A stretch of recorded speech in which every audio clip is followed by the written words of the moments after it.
Hey, today's podcast is brought to you by Design Assist. Founded by Reed Humphrey, CEO of Alder and Tweed Design, Design Assist was created to solve a problem that every interior design firm faces at one point or another.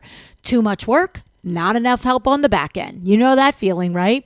Well, Design Assist provides highly trained junior designers, each with a 4-year degree and each with a minimum of 4 years of industry experience. From CAD and renderings to sourcing, presentations, ordering, your Design Assist VA handles the execution so you can focus on creativity and growth.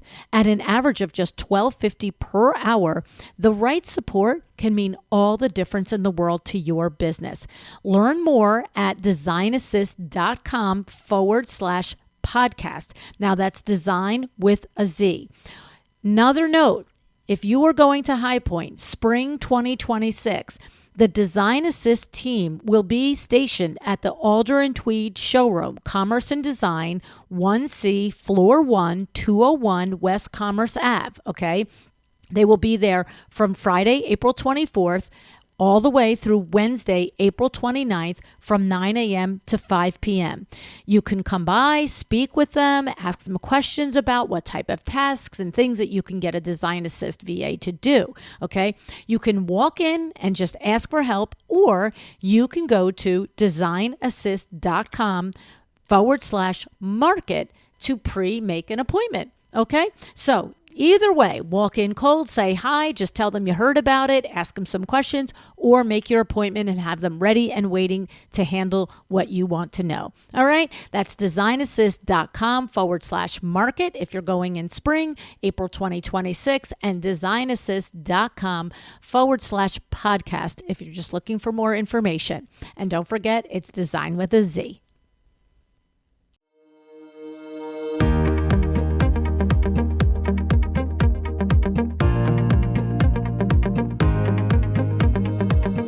Welcome to A Well-Designed Business. My name is LuAnn Nigara, and I'm so glad you found this podcast. Together with my husband Vince and our partner Bill, we have grown our company WindowWorks from the ground up. So I know and I understand the challenges you face in running your interior design business. I also know that your talent alone isn't enough to ensure your success. So on this podcast, we talk about strategies and practical steps to help you grow your business. But make no mistake about it, we have our share of fun here too, mixed in with those aha moments that I love so much. This isn't fluff. Nobody has time for that. Whether you are a new interior designer or a seasoned designer, I am here to help you create and to manage the kind of interior design firm that you dream of. It's straight talk and it's action. Are you ready? Let's get started. Hi, welcome to A Well-Designed Business. Before we get into today's episode, I want to let you know that we're doing something a little different over the next several months. We're bringing back the most downloaded, the most talked about episodes from the last 9 years of A Well-Designed Business. These are the episodes that built businesses, that sparked aha moments, that turned you into an action taker. Now, if you're wondering why we're revisiting these episodes and what's changing with the show overall, well, I walk you through the full vision in our April 25th, 2025 episode titled The Big Shift, What's Changing on a Well-Designed Business and Why. That episode is linked for you in the show notes. Now, a quick heads up. These episodes are airing as they originally did. That means the music might sound familiar or it might be vintage. That means the event dates will definitely be out of date that I talk about. And it also means that any offers that are mentioned may or may not be valid still. But the insights, still golden. So whether it's your first time hearing this episode or your 5th time hearing it, there's something in this conversation for you right now in this season of your business. So here's the show. I hope you enjoy it. Hi, welcome to A Well-Designed Business. Today, I have 2 of my favorite smart ladies with me, Candy Scott and Rachel Cannon.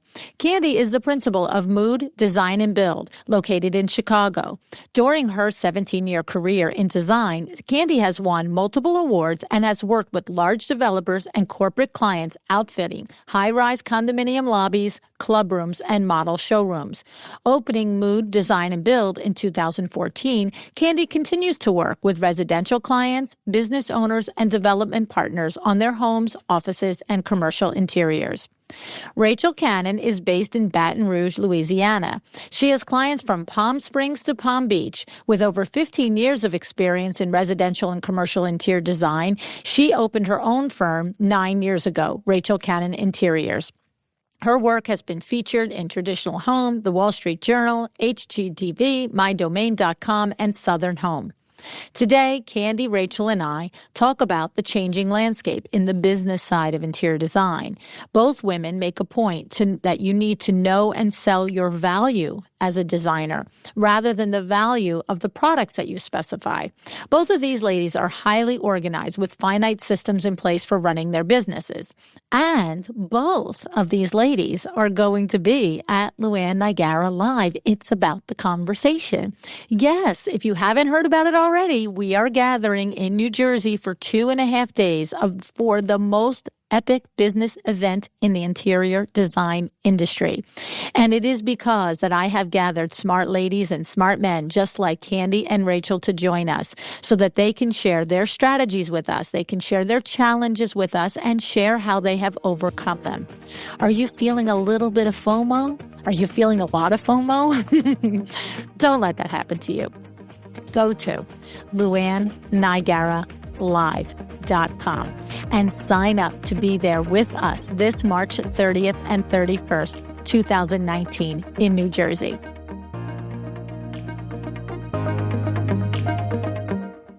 Well, ladies, welcome back to another episode with me of A Well-Designed Business. Hi, Rachel. How are you? Hey, LuAnn. I'm doing great. How are you? I'm great. And hi, Candy. How are you? Hi, LuAnn. Great. Thanks for having us on. Yeah. So here's the thing about this show.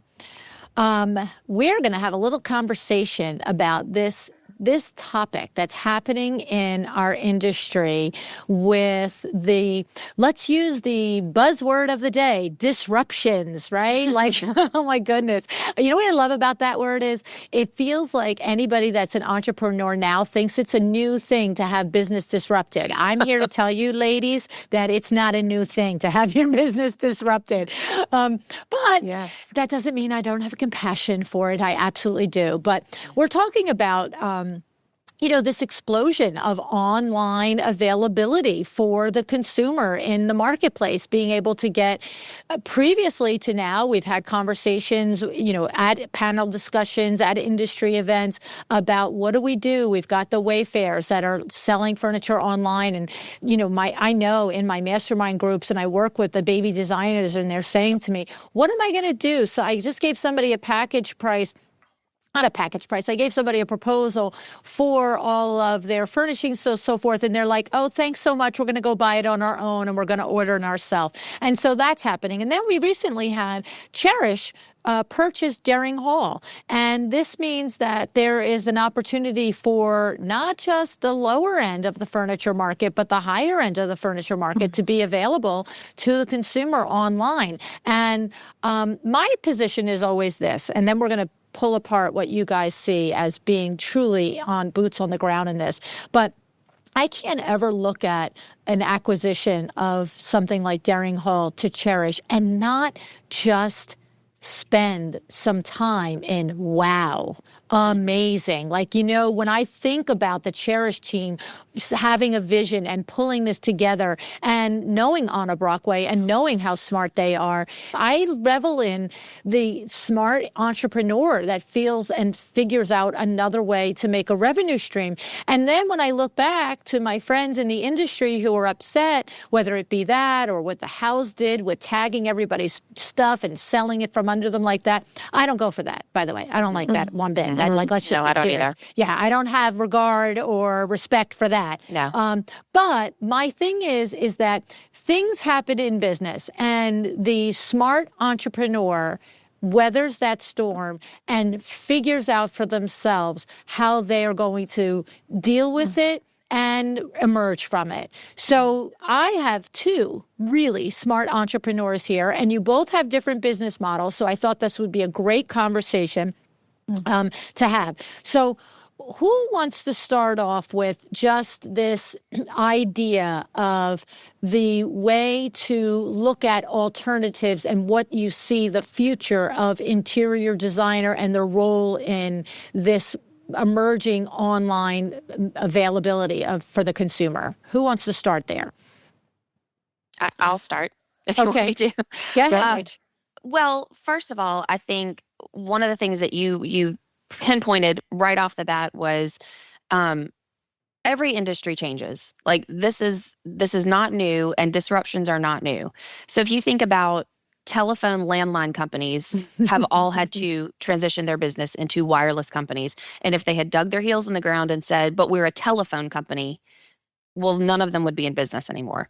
So the idea that the interior design industry is so resistant to this idea of product being available to the consumer, directly to the consumer, we're all going to end up with no job here in a few years. Like that is where this is all headed. And I think one of the things that we were speaking before the podcast started, Candy was saying that she is a design build firm. Right off the bat, she knows where her value is. And if you haven't established what is the value that sets you apart from everyone else who appears to be doing this, including the Wayfairs and the Cherishes and the Houses and whoever is offering online design services, if you haven't established that now, do it right now. Like, do it now, because if it just comes down to a numbers game, then you've just become another commodity. You haven't really established and positioned yourself in the marketplace as someone or something offering something truly custom or truly, personalized to your clients. Yes, anyone can go. I mean, right now anyone can go buy furniture from a store or online, but we still get clients because we've completely established what our role is in this for our clients, and we know exactly who our ideal client is. We don't have ideal clients in every market. That's not who we are. But I think looking, forecasting into the future 10 to 20 years from now, we are all kidding ourselves if we think that we're all going to still be making money on huge sales of product. That's a broken model and has been broken for at least since the advent of the internet. But I think realistically, kind of what you were saying in the intro, this is a disruption to the people who haven't been around maybe for a while. And it's a disruption to the people who are resistant to the idea that design can work in another way.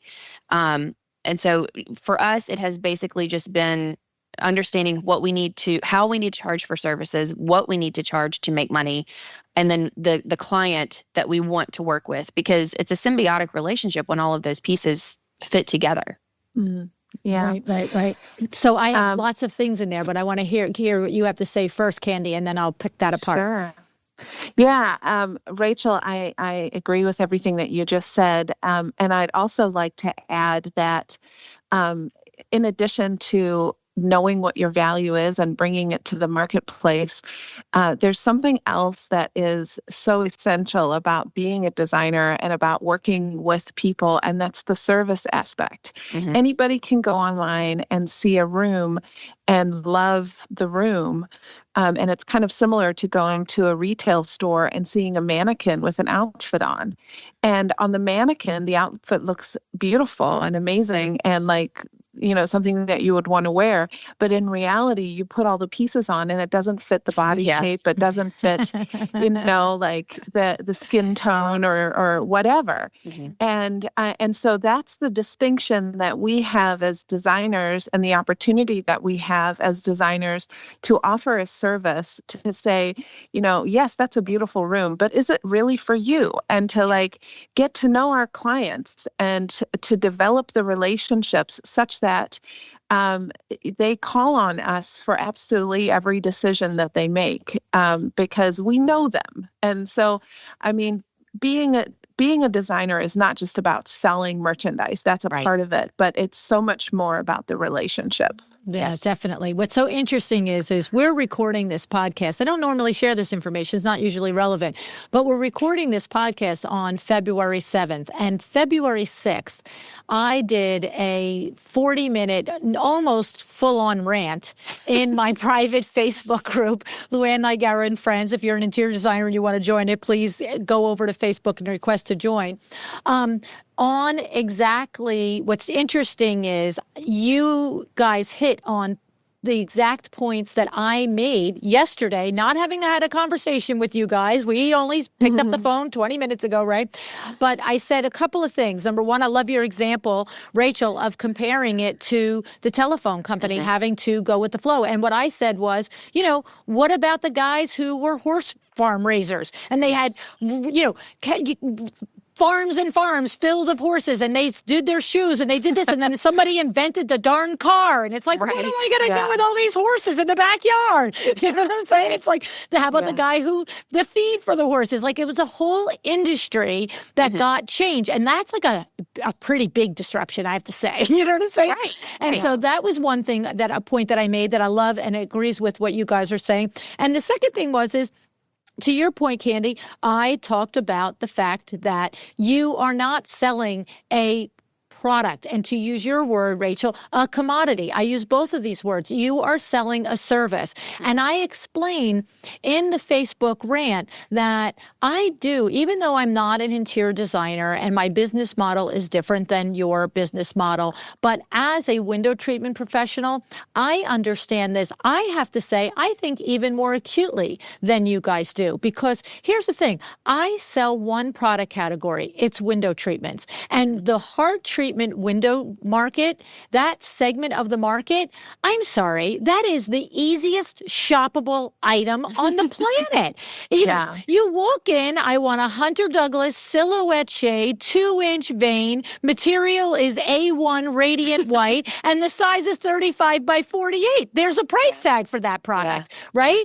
But I have existed for most of our business years. The retailer just closed up a year and a half ago, but for 25 of our 36 years, we had another window treatment specialist a mile down the road from us in our same town.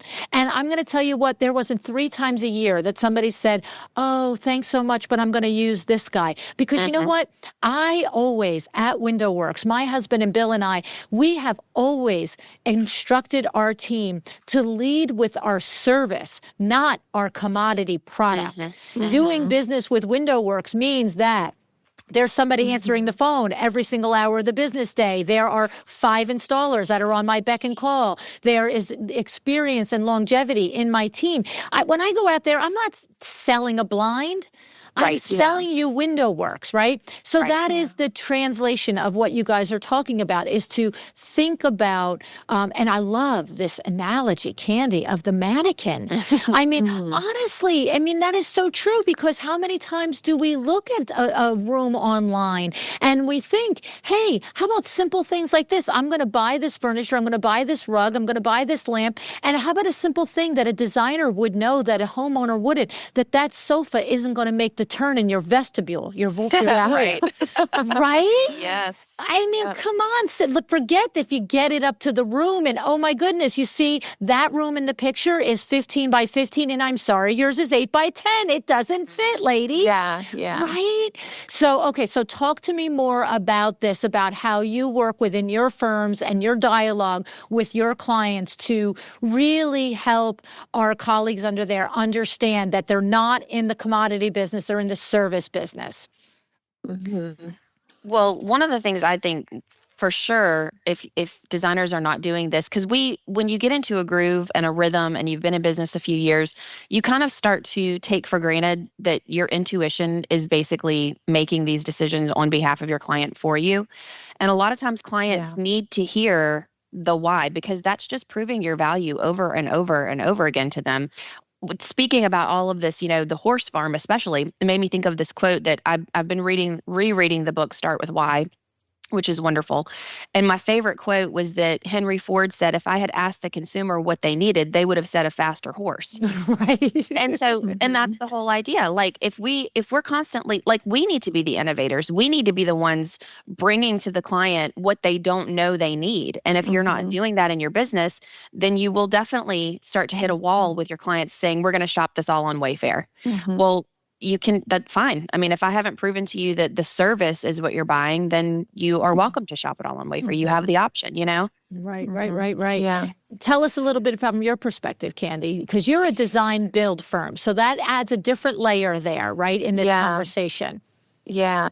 Well, just adding to your comment, Rachel, I mean, what you're talking about is really like being a challenger. And Yeah. like, that's the new salesperson. And actually the most successful salespeople are the ones who actually challenge the client, and bring new and innovative ideas to the table that make a lot of sense.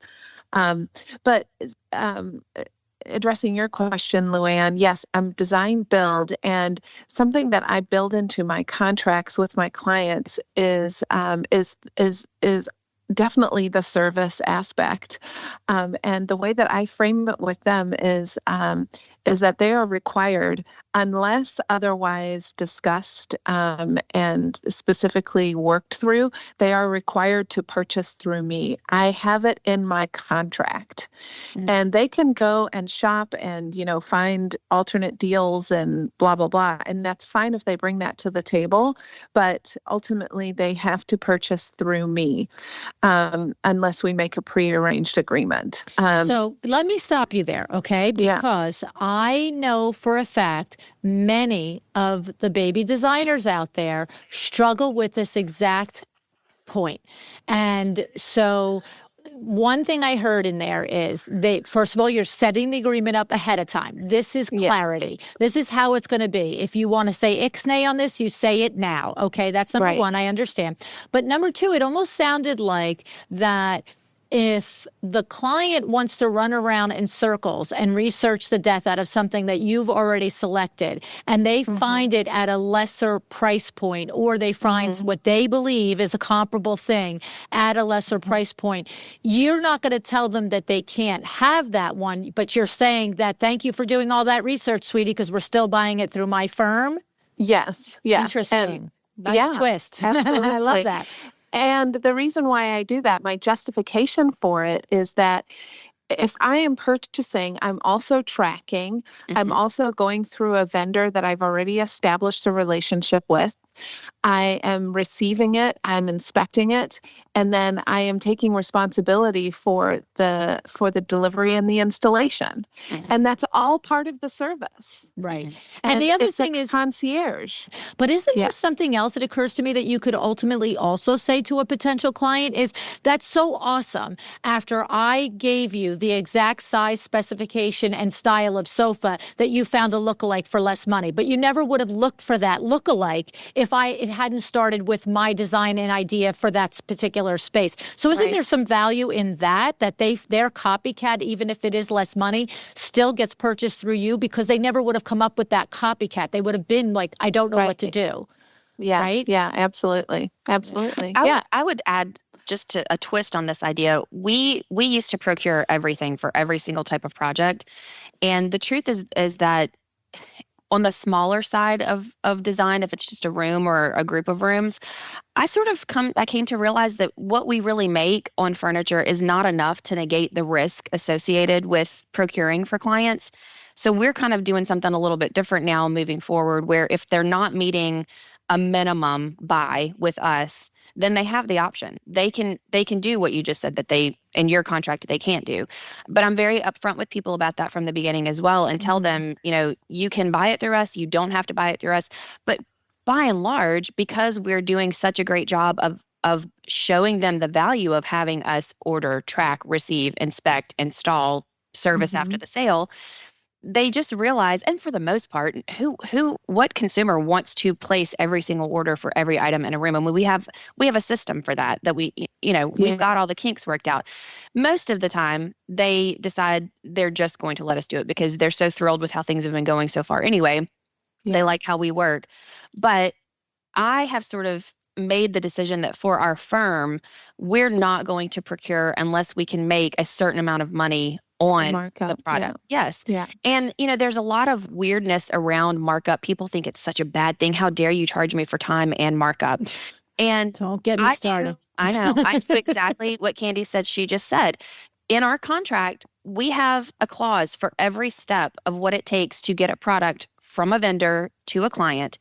And we state all of the things that we will do on behalf of the client to get that product to them. Even through the signing of the contract process, we're still bringing the focus and the attention on, again, like Candy said, the service of interior design, which brings me to, this is a luxury. So for the baby designers that are out there who are like, but how am I going to make money? You have to start charging for your services. So we have chosen to go to a flat fee model based on the square footage of the project and the complexity and the scope of work. And then there is a finite amount of time that we will work under that fee. And there are all types of clauses that talk about, if we go over that amount of time, we keep very tight records on how long it took for decisions to be made, when we got signed pieces of paper back saying that they were okay with the design. I mean, we're running it like a tight ship over here, because you cannot propose a flat fee and then work in perpetuity on a flat fee. You're not going to make any money doing that either. But because we make our money on the flat fee, I feel fine, honestly, with saying you don't have to buy any of this from me. You really don't. In fact, it's kind of a headache to sell furniture, quite frankly. Things come in damaged. You have to return them. And we're dealing with a little scuff on an ottoman right now that came in from one of our favorite vendors. And it came back and it didn't appear that it had been fixed at all. And I'm like, oh my God, it's like, can this just get fixed? Like, it's a drag for me. It's a drag for the client. It's taking our time. Those kind of little things. That's the flip side of this that people don't understand. But what's interesting to me is when we have let clients order, if they find something online that they want to order, or if they've literally taken what we've given them and gone and bought it all from someone else. Things will come in, and if there's a little bit of damage, they will literally just live with it. But if if you delivered it, right. Oh, yeah. Oh no, that's so true. It's so true.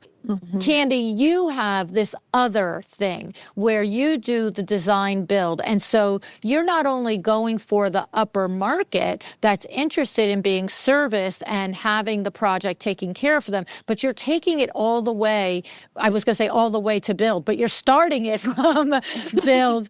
You're encapsulating another layer of service. And describe to us how that has value and how that has helped your firm set yourself apart. Well, like I was saying earlier, there's this group of people who largely have no idea what plumbing is or electrical. I mean, they know the functions of it, but they don't want to know anything about the construction process. And it's sort of like, boggles their minds.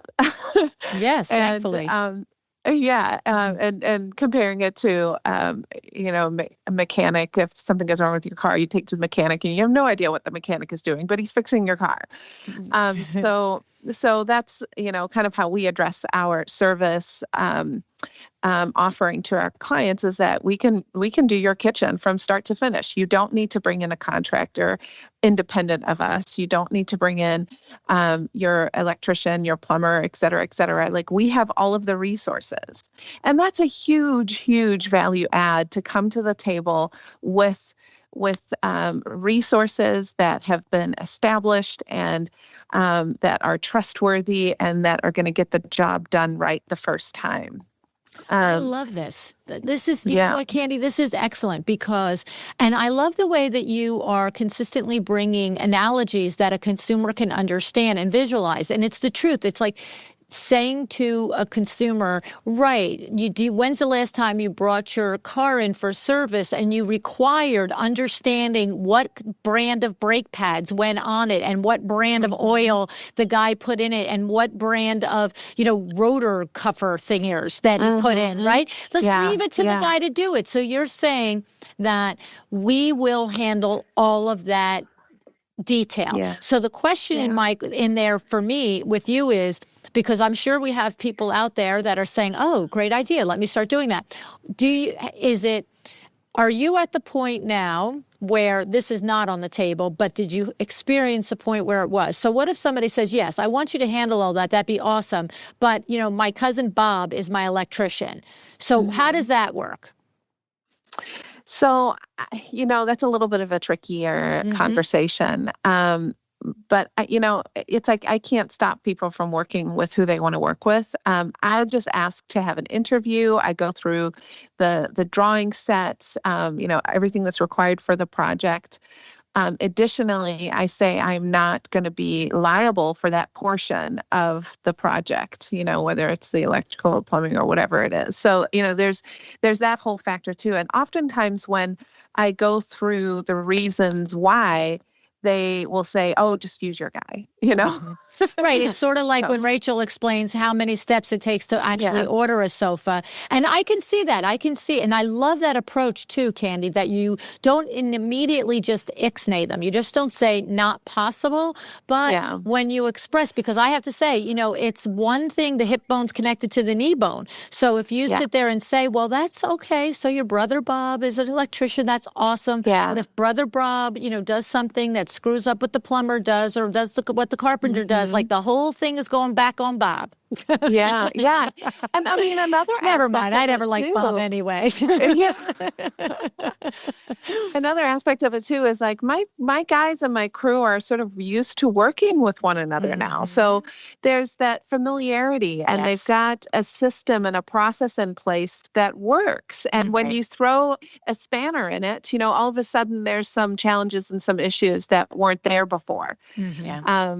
So that's another I selling love that. I love that whole, like, point. what I love is, look, I come off like with like a little bit of a hard line sometimes. And the reality is that it's important to take the time to make sure that when we are experienced at doing something and we are experienced at handling a conversation, at least for me, I think it's important that I take the time, because I'm so prone to go, no, you tell them no, that you're just not, that's your business, do it your way. They don't get to make your rules. But the reality is the way that that's like I always say, that's my inside voice, not my outside voice. And Yeah. the outside voice is always the voice and the logic that appeals to what is ultimately best for your client. And even though it serves you best because it is the best way. You know what I mean? Yes, And so right. to That's a explain good that, point. that your team is accustomed, and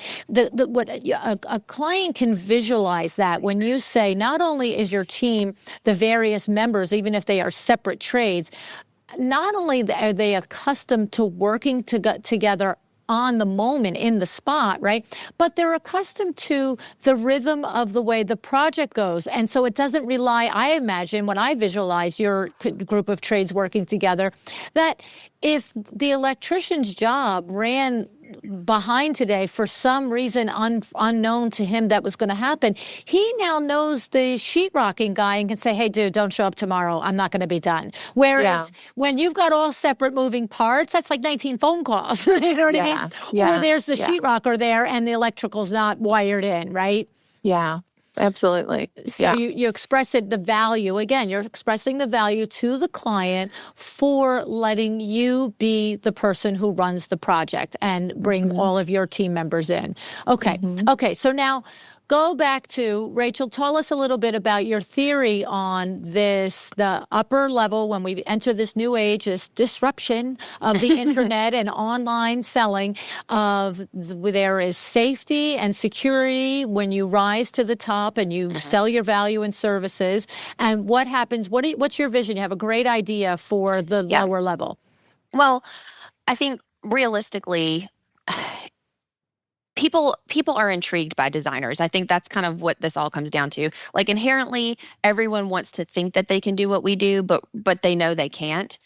But what they really want is the information. And so if I'm gonna move my business to the top of the market and in the luxury end, then what I need to do is I don't want to ignore someone who could be a potential, raving fan who could spread the news about Rachel Cannon Limited Interiors. So what I would like to do is create informational products that can live on my website for the person who will never pay for a full service interior. Or in Candy's case, maybe the person who has no hope of ever remodeling or building. They're just going to live with what they have and like zhuzh it every now and then. An informational product that can live on your website, you create it once, but you sell it over and over and over again. I mean, there are so many influencers right now who are doing this very thing. Jenna Kutcher is one of the ones that I follow that like, it's unbelievable what she's done. She was a photographer who now like creates informational products. They live on her website. She sells them over and over, and she has a home in Wisconsin and a home in Hawaii. Like she's 27 or something crazy like that. I mean, right? this is the future of like where business is headed. And so start thinking about like what's the thing you get asked for the most. In our case, it's paint colors. People ask literally almost every picture we post on social media, what is that paint color? Do you mind sharing the paint color? Or they'll DM, do you mind sharing the paint color? And truthfully, I do mind because my clients have paid for the privilege of having me select a paint color. And like Candy said earlier, it's probably not going to look good on you. Like it's you know? So I sometimes will share it. Sometimes I won't. If I have the client's permission to share it, then that's fine. But maybe what you could do, and this is kind of sort of the entry level of creating an informational product, but maybe your lead magnet would be something like your top 10 favorite paint colors, or your top 10 whites, or your top 10 blacks, or whatever, whatever you're known for, kind of put that out there. Jenna Kutcher is amazing at that. She's got lead magnets for literally everything under the sun. It's like unbelievable. But then you can sell them into, give them a taste of what your knowledge is, and then sell them into a product, an information product. And then probably from there, I see sort of where I want to take this as, maybe these people, if they're local and they bought a little information product, maybe they want to buy a package of consultations. But again, this kind of still holds true to my thought earlier about when we actually get involved on a hand-holding basis is when you meet the minimum project budget. Because at this level, we're still just consulting with clients. And so it's the exchange of information, and that's great because they've got some information they can use and we've been compensated for it. But if we're going to take the jump from that into full design where we draw plans and we're with the contractor at every site meeting, and we just finished a renovation of a home that took a year, and it's fabulous. And the clients were absolute dreams the entire time it went on because it was an ideal client situation in every possible way. At the end of all of that, we came right in with our furniture truck. We installed it in one day. That is a clean in and out, ran like clockwork type of project. When you have sold that to the client and when they have said yes, no question in that design proposal fee meeting, then that's your client. Those are the people you've got to be targeting. So then we go back and we think, okay, let's profile those people. What made them special? Well, like Candy said, these are not people who want to do this on their own. They did not want to spend a year of their life meeting with contractors, going to tile stores, going to the paint place. Like they wanted someone to just pull it all together for them. And she's absolutely right. There's always going to be at the high end a class of people who understand the value in that and understand that their time is actually worth more than that. Yeah, no, I love it. I mean, there's one thing about this, this selling a product off of your website that it does have some value and some appeal to it, because it is things that it depends on who you are. Like, I don't expect that, when you're like Candy and you've got a design build firm, you're always going to survive because people are always going to need this service and thing. But for other firms that are trying to find their spot in this, or like Rachel's firm that wants to, keep both things going on and sees the future in that, I have to say, my Doma Studio, the sponsor of the podcast, they have the ability, Wendy Wallace-Chuck, if you guys remember Wendy's episode, she literally went into my Doma Studio and created packages that would be like, the seaside retreat guest room package, or, the country log cabin package. Oh my God, Wendy, I'm so sorry, because I know I'm making up these names. But the thing is, what she did was she created them, and she created a mood board, and she said, I would use this bedspread from, Bloomingdale's. I would use this bed from wherever. I would use this rug from CurateCravat.com. I would use this. And she put it all together in a thing, and then she sells it. I'm going to make up a price. I have no idea what it was, but like $149. And what happens is the client gets the mood board picture of it and then the list of all the links to buy it. And by the way, they're affiliate links whenever and however possible, right? Yeah. And so, yes, are you getting rich on this? Well, absolutely you could if you did a billion a month. But the fact is it could be a supplementary income. And the reality of it is you sit and you are creatives and you're going to care about creating the perfect seaside retreat guest bedroom. So it's going to take you 5 hours to do it, I'm sure, instead of a minute and a half. But it takes you 5 hours one time. And then then people go and they buy it. And so that's a viable option for getting around this new age of internet availability. And then, Candy, I know that you want to talk about design consult packages, and Rachel mentioned it in there for a second. Tell us a little bit about your approach on that, and that's a little nudge that you have in your business. Yeah. So, and this is something that we are kind of fresh into developing right now, as in reaction to what's going on online. Because, it's like, I just want to say too, like, instead of swimming upstream, like, let's just go with it, Exactly. Right. Why resist? Just go with it. Like, there's been a huge boom, in Chicago of high-rise luxury apartments. Like, these units, these buildings are filled with hundreds of people who want to decorate their apartments, Right. This Same is here an in New York, New enormous Jersey, too.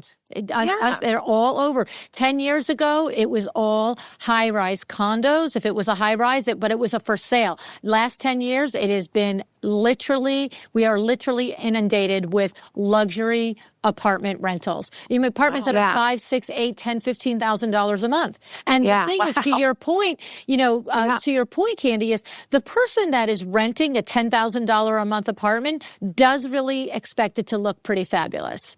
Yes, absolutely. Right? And so you're designing a consult package targeted to this consumer? Yes. So we're specifically targeting luxury rentals. In Chicago in particular, it's been disclosed that it's actually a better financial decision to rent versus own.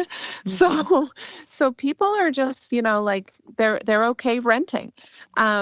And so what we're looking to do is establish an online portal where people can purchase our services in package format, and it can be, like maybe just a trend package where they get a shop list, that we don't procure it for them. Right, similar to what Wendy's doing, right? Yes. So we basically, tell them what to buy, and they go do it. And then there's sort of like a small, medium, large, and the medium is maybe you do some and maybe we do some, and then the luxury is we do it all.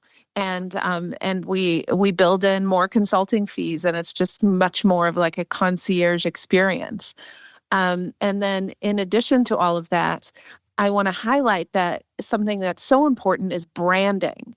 And it's taken me absolutely years to kind of get my brand on point and to, like, know who I am. I mean, it's sort of like a growing up process, It's just like, when you're a young designer, you're a baby designer, and you're not going to know exactly what you're all about. I mean, this is the process of it. It's not an overnight thing. It takes time. And part of it for me was to enjoy the journey. I sort of wanted, an end point where I was successful, but I had to go through the whole rigors of getting to that. It's not, it's like you got to put the 10,000 hours in, Right. Exactly. Right. Oh, so here's what I love in there that was so fabulous is you recognize this trend that's probably happening in most of our big cities, right? This influx and this boom of apartment rentals at the luxury expensive level. And what I love is that this same person, this is the same person, by the way, at different levels. It's this new breed. 20 years ago, you couldn't have taught anybody that would have said to you, it actually makes better financial sense to rent a $10,000 a month apartment than it does to buy a house, right? Yeah. But there is this whole, it's not just our industry that's disrupted. It is the real estate industry that is changing on its head and rolling and looking at new models and looking at new things and the way that people live and work and place their money for the places that they live, right? But here's the thing. What I think is so genius in there is that same new age type of person that is financially successful and wants to live well, but is not looking to put down roots in a long-term home investment is probably that exact same demographic that even if they make $500,000 a year is going to Google living room furniture. Absolutely. Right? So this is like, right? Like I love it, right? So here's what I love. When you are going exactly to where this new breed consumer is, but when they find you, you've got it set up. Hey, you just want to buy the, luxury trend on package. Here it is. But you walk them through and say, and if you really feel like you want service, this is available too, because I'll bet you most of those are going to convert. So somebody's maybe renting a $3,000 a month apartment. That's still a lot of coin for a rental, but maybe they would buy the package and see you goodbye. But the $10,000 person is going to be just to the way Rachel described, is that once they realize all that goes into it and they see that big list of all the crap they have to order, you know what? How much more for you to do it all? I love it, Candy. I love it. That's a great way to capitalize on this change in the industry, but to keep your hands in it, and to your point, your brand, because even that lowest level package, I'm sure it's not inexpensive, but that lowest level package is specifying your brand, and then the highest level package is coming with your quality services and value add. Yes. Yeah. So absolutely. Smart. This is why I love you, ladies. This is why I love both of you. Honest to God, I swear to goodness, when you both know, you absolutely both know this, because I've said it about each of you many times since then. But when I first interviewed each of you separately the first time, when the phone call was done, I don't know if you remember, but I know I said it to both of you. Oh my goodness, you are so smart. And I remember going like, there is a list for this kind of smart people. They stay with me. I bring you, it's like, so what, Rachel, I made sure that you were on a panel with me in High Point with Mrs. Paranjape, and Candy, I had you with Chad James in Chicago. And I just love it when you don't have to have the questions ahead of time. It's just you have an answer because you have experience and because you've thought about it and you have reiterated what you've done and understood that the best thing that you can do as an entrepreneur is to be open to change and not to begrudge it, right? Yeah. Yes, love it. So I am so grateful for both of you doing this together, because of course, I mean, seriously, I'm going to see you both in a month at LuAnn Live. I just can't even stand it. I'm looking forward to it. Yeah. I know. So we thought we would do a little pre-chat to that event in March. And I'm really personally so grateful to have crossed paths with each of you, because you're just smart, and you're just. I feel the same way. Thank you. I mean, I'm going to add one thing before we go, because I feel like we would be remiss if we didn't mention this. But Candy has said it so many times that I'm like, I really want to make sure that the listeners understand this. When you're talking about branding, this needs to be not just the look of your logo, not just the look of your website. It needs to be the look of your rooms, which I know there are so many people who get into this industry and think, I'll just be the person who can do whatever the client wants. And that's not, don't do that. Like everyone kind of starts there, and then you kind of realize like, I'm not really doing any work that I'm proud of. But that's why I love this idea of offering the packages like she's talking about with the rooms, because at every level, it's still branded, it's Candy's brand, and it's still Candy's look. And that's why, that is specifically why it's different than Laurel and Wolf or any of this, because they're just doing a super trendy, of the moment, out like a shooting star tomorrow type of look. But that is why it is so important to know what type of design aesthetic is yours that you excel at, because that's another layer of why clients are going to come back to you down the road. If they start as an entry-level client now, in 10 years, they're going to come back because they loved what you did so much. So it is so important that your brand is consistent all the way from, your social media, your logo, to the way your rooms look, to the way you present yourself. I heard it one time, and I can't remember who said it, but if we are truly trying to move into the luxury market and we want to command $1 million for our design fees, you can't ask for $1 million if you don't look like $1 million, if you don't look like your brand. And so that is just so important for everyone to remember. Don't try to just replicate what you see on Pinterest. Don't try to just replicate whatever is trending on Instagram. Like, it's fine to, in some level participate in a trend, but really do design that is authentic to who you are, that you enjoy, that you're proud of, that you like. Because again, when you're energized and you're working in that, the type of design that makes you really happy, it shows through and it's magnetic to potential clients. And that's so important. You can't forget that in all of this. Like, whatever level you want to offer, if you want to offer informational product or if you want to offer luxury design services, at every single level, it has to be authentic to a style that is true to you. Yeah. Awesome. And that's when it starts getting a lot of fun. Absolutely. Exactly. And what's the point if we're not having fun? Right. Absolutely. I mean, it's hard work, but it is your passion. It is something that you enjoy doing, and it's so much happier to do it in the space and the place and the way and the style that makes you happy to do it. So, I mean, look, these are two experienced women. These are not people that have had a business for a minute and a half. And so take the inspiration, take the lessons, take the tips, take the advice, and try and strive for this and understand that it doesn't happen in a minute and a half where you just, like my friend Sandra Funk says, can stand in your space. It takes a minute and a half. What I mean? It takes a moment. But it is with the help of people like the two of you that have gone before and have come through it, that when you share your experiences and your expertise and the things that worked and things that didn't, that help us shorten that learning curve. So ladies, love you. Hashtag smart ladies times 2. Thank you. Thank you, LuAnn. Thank you. Bye-bye. So now you really want to meet them in real life, don't you? I know. That's how I was the very first time I interviewed each of these ladies. And just as I said in the interview, since I first met them interviewing them, I have invited each, Rachel and Candy, to be on panels that I have led. And you know why? That's because they deliver.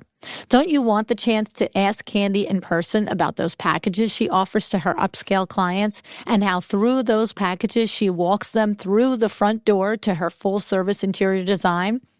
Or how she manages an entire team of trades from build to design, right? I know you do. And what about Rachel? You probably have a dozen questions about her contract and how she goes through each step of her process with her clients, ensuring that she is managing their expectations. And I know you want to ask her about that flat fee model that she's moved to, how she calculates it, how it works. I know. But there's only so much that we can cover in each show. But this is exactly why that I'm going to put these two ladies in the same room with Sandra Funk, Claire Jefford, Keisha Franklin, and 9 others of your favorite interior design guests that have been on this show so that you can ask them your questions in person. And by the way, I'm talking about LuAnn Niagara Live. It's about the conversation, right? Okay. Did you also know that this event is the launch of my second book? That's what it is. At this event, I'm launching my book. The book is The Things I Learned from a Well-Designed Business, the Power Talk Friday Experts, okay? And I'm asking, did you see the cover reveal on February 5th? If you didn't, head over to LuAnnNiagara.com/book2. Why am I sending you there? Because I want you to see the gorgeous Sven chair on the cover in podcast green, by the way. And you know whose chair that is? That's right. It's from our show sponsor, Article.com. Article.com is your resource for mid-century Scandinavian-inspired furniture that you can specify for bedrooms, living rooms, dining rooms, offices, and outdoor space.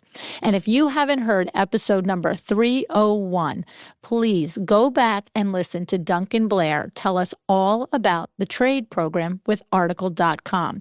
Especially listen for their fantastic delivery and return policy. That is going to floor you, I promise. And in the meantime, if you want to see that book cover with that gorgeous Sven chair in podcast green, head over to LuAnnNigara.com/book2. Okay, that's our show for today. I thank you so much for joining me. It's been my pleasure to speak with these two smart ladies again, and I am looking forward to seeing them in person in March 2019. I hope that I'm going to see you too. I want you to make a decision today. You need to decide to be excellent. How are you going to do that for you and your business today? Thank you so much for joining me again today. This podcast is a production of WindowWorks, your resource for custom window treatments and awnings. To learn how we can help you on your next interior design project, go to www.windowworks-nj.com. And if you're interested in working with me on your business, either through masterminds or one-on-one coaching, or you want to know how to get my book, The Making of a Well-Designed Business, or you just want to know what's going on in the podcast land and where I'm going to be, all of that is found at LuAnnNigara.com. Thank you so much. Have an excellent day.